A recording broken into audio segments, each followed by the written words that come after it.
Folks, welcome back to the third video in the Concept Explainer series looking at forces. So in the last video we looked to define and understand what a balanced and unbalanced forces are acting on a body. So just as a kind of a quick reminder, when a balanced force acts on a body, its speed and its direction of motion do not change. So an example here is just this little ball sitting on top of a table, where we have the force of gravity acting to pull it down, but you also have the force of the table acting to push it back up. And those two forces balance each other out. So in this case, the motion doesn't change, which means the ball just sits on the table. When an unbalanced force acts on a body, its speed and or direction of motion will change. So if we take again this ball on the right hand side, as we can see, the table has been removed, so there's only now the force of gravity to act on the ball while it's there, kind of in the air, which means as time moves on, that's going to accelerate down in a downwards motion towards the ground. So balanced forces means that whatever they're doing is what they're going to stay on doing, and unbalanced means it's going to either change the speed or change the direction of the motion. So I like to usually then give students just a couple of ideas, and we talk something simple that they're aware of, something like a feather falling down through the air. And what I do is I like to just tell them what the forces are so they can figure out what's happening. So in this case, I would say, well, compare the force on the acting down, which is the weight or the force of gravity, with the force that's acting up, which is the air resistance. And in this case, then we are going to describe what's happening to the object as it falls. So as we can see that the force of gravity in this case equals the force of the air resistance. We consider that to be balanced forces, and we know they're equal because they're of equal length, but they're in opposite directions. Therefore, it'll fall at a constant speed. So we do know that feathers fall when you leave them in air, but they fall at a constant speed, which means in this case it does not speed up or it does not slow down. And that's a nice easy thing you can demonstrate to students using just feathers from a pillow, or you can even just use a piece of paper and drop it as well. So again, give them another view of it here, and again, just looking at the arrows, but you also give them the numbers if you want. Use simple numbers because simple numbers are easy for students to do the maths in their heads. So if you have a car and the output of the engine is moving to the right with 800 newtons, and the air resistance is 600 newtons acting in the reverse, we know the car is moving to the right. Well, we can see there that the arrow is longer, because it's 800 newtons, than the air resistance, which is 600 newtons. So if we find out the difference there, we can see there's an unbalanced force of 200 newtons acting in the direction of motion. What does that mean? It means the car was moving to the right anyway, and there's still 200 newtons acting towards the right, which means it's going to accelerate in the direction of motion. In other words, it's going to speed up as it moves to the right.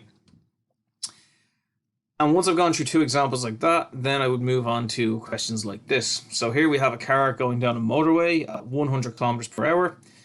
The force acting at this moment in time to the right from the engine is 600 newtons. The air resistance acting to the left is also 600 newtons. So you ask, well, what's going to happen to the motion of the car if these forces stay the same for some couple of moments of time? And give yourself, or you give the students, just a bit of time to think that one through. And what we should come up with is that the force of the engine is equal to the force of the air resistance. So they're balanced forces. So 600 newtons to the right, 600 newtons to the left. If I add them together, they cancel out, and that gives me a total force of 0 newtons. And if the total force is 0 newtons, that means it's a balanced force, which means the car should continue to travel at exactly 100 kilometers per hour. So even though you're accelerating forward by the engine, the air resistance is pushing you back, and that cancels you out, so you don't actually change speed when you're doing that. Then just give students some more ideas. So again, they can look at this one here again, and they can see that the engine output going forward is 400 newtons. The air resistance is 600 newtons to the left.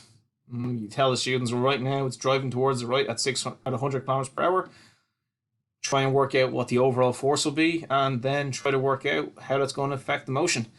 And again, you think about that one to yourself for a little while, and what we come up with is that it is an unbalanced force of 200 newtons acting in opposition of the direction of motion. What that means is that there's 200 newtons in total acting to the left, even though the car is moving to the right. Well, if you have the force acting to the left while the car is moving to the right, that's going to cause your car to slow down. So as time goes on, the car is going to slow down as it travels. So it's going to you know, go down from to 90, 80, 70, 60, and so on and so forth. After that, I like to give the students and I like to give other people the exact same idea. It's all about balanced and unbalanced forces. And just kind of change the context. So here's a ball falling through honey at a constant speed. So I know it's a constant speed. And then I'd ask people to explain, well, what happens here? You can use the word balanced or unbalanced forces. The force acting down is called the weight, or the force of gravity acting of the ball. And the upward force, in this case, is called the buoyancy, which is the force that's acting on the ball from the honey. And give students, or give yourself a bit of time to think about that one and, well, what way is it working? And that's a bit of time there. So, well, we saw it's a constant speed. So when I see constant speed, what I should be thinking of is I have a balanced force. If I have a balanced force, that means the weight, or the force of gravity, pulling the ball down is equal to the upward force, which is the buoyancy. So the force of gravity pulling the ball down is balanced with the force of buoyancy by the honey pushing it up. And that means it'll fall at a constant speed. If you want to try this in the lab, honey, big graduate cylinder, and a marble. If you don't have honey, maybe you can use something like washing up liquid instead. It's actually easier to clean up with washing up liquid as well, for obvious reasons. Next one here, we have somebody jumping out of a plane. They engage their parachute, and the person descends through the air at a constant speed. So again, I ask, what's happening here in terms of forces? How do we know how those forces are affecting each other? Well, once again, we give it a bit of a think. We look at the fact that it's a constant speed.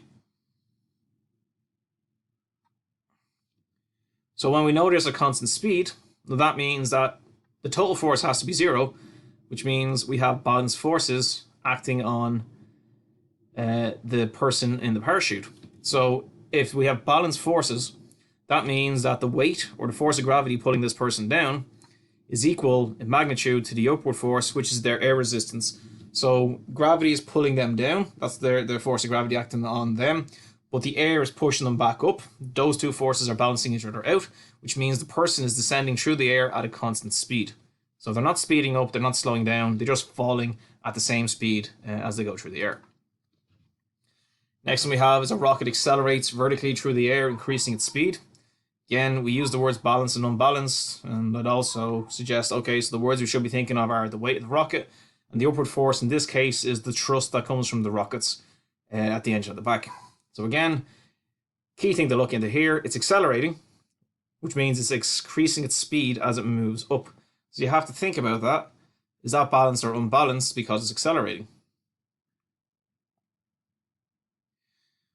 And when I give myself a bit of time to think about that, I think it's accelerating, which means it has to be an unbalanced force, which means the force causing it to move up, because it's moving vertically through the air, because it's accelerating vertically through the air, that the force up has to be stronger than the force acting down. So in this case, the thrust, which is the upward force, has a larger strength, or more so, it has a larger magnitude than the weight, which is acting to pull it back down. And as long as the upward force, the upward thrust, is larger magnitude than the weight, the rocket will keep accelerating upwards.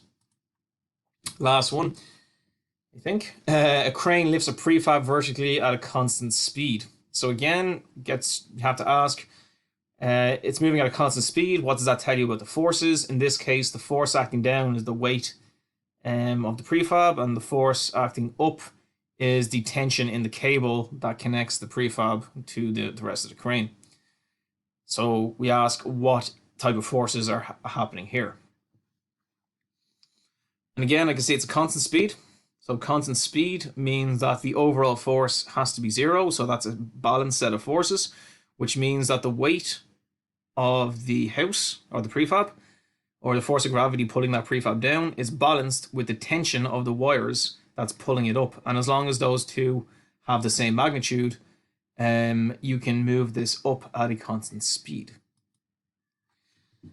And then maybe just looking at something that's a little bit more complicated, where you have four forces acting here. What I would tend to do here is I'd actually say think about the vertical forces and then think about the horizontal forces separately. I wouldn't say do it all at the same time. So the first thing I'm going to ask here is, having a look at the vertical forces, what do we know about the motion of the car based on the vertical forces. So the vertical forces are the ones that are acting up and down. And just have a look at those. You can either look at the lengths of the arrows, or you can look at the numbers. Either way, you should be able to work this one out. And so what we can see here is that the weight of the car, which is acting down, is balanced with the reaction force, which is 1,000 newtons acting up. So we have 1,000 newtons acting down, we have 1,000 newtons acting up, which means that the car is not accelerating in any direction in the vertical. So more than likely, the car is really just staying motionless in terms of vertical motion. Because the weight and the reaction force are the same, and cars don't typically move up and down in a vertical motion. Anyway, they're not designed to, unless under extreme circumstances on bumpy roads or going through ramps. But for normal everyday occurrences, when you're driving a car, the force up and the force down are the same. Your car should not be moving in any vertical motion at all. The next thing I'd say is looking at the horizontal forces, which are the ones moving left and right. What is the total forces acting that way, and how does that affect the motion? And by looking at that, we can see that the engine force acting to the right is 500 newtons, which is much stronger than the air resistance force acting to the left, which is 200 newtons. So there's an unbalanced force there. It's 300 newtons to the right. And that means that this car is accelerating horizontally to the right. And we're presuming that the right-hand side is the direction of motion, then it's speeding up as it moves to the right-hand side.